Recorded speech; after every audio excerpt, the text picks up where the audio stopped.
Well, hello. Welcome to this third video on my cancer journey. For a quick review, I have nasopharyngeal cancer. It's metastasized to the bone. It's stage 4, and I'm undergoing chemotherapy treatments. In fact, I've had 2 of those so far. But before I get started today on this teachable moment, I want to tell you that my healthcare team is really concerned. You know, in my first 2 videos, I talked about my puke buckets, appropriately labeled Kansas Jayhawks and Boomer Sooners. I had great plans for these, and when they saw the videos, they immediately called me and said, "David, are you puking? Our medications are designed so you won't puke." I must admit, I haven't puked, but I am saving these buckets for some good use. You can be sure of that. At any rate, they are very proud of their medications, and they should be. And I found some of them to be extremely useful. Certainly my morphine and my Ativan and the poop pills. If you don't take those poop pills just right, you're in deep doo-doo, pun intended. But let's move on. These medications, if my great photographer here can focus in on all these bottles and all these pills of different shapes and different sizes and different colors. One day I took 22 of these pills in just one day. It was overwhelming. And so we've had some learnings, and I want to share with you quickly the top 10 learnings about medications and cancer and chemo, and I hope it's useful. First, PRN. You know, PRN, use if needed, when needed. Well, I'm never sure when they're really, really needed. It's your best guess. And I thought that would be an easy one, but it isn't. And then you have to weigh the benefits of the drugs versus the side effects.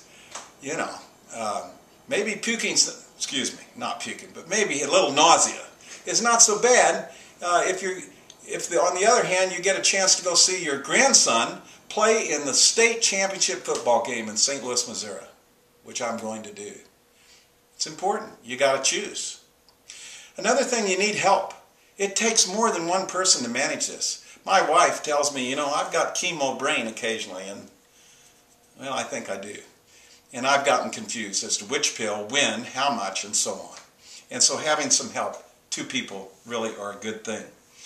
And the languages. The language on many of these bottles is very different than the language that the healthcare team uses for the same drug. Very confusing. Language is an issue. And of course the font on the text, I mean, I don't know about you, but I need a huge magnifying glass to even come close. Of course I can't pronounce the names once I see them. Also, I want to be sure to share with you that they are all different sizes, shapes, and colors, and they all look different, and that is a problem, and I'm not so sure how one solves that.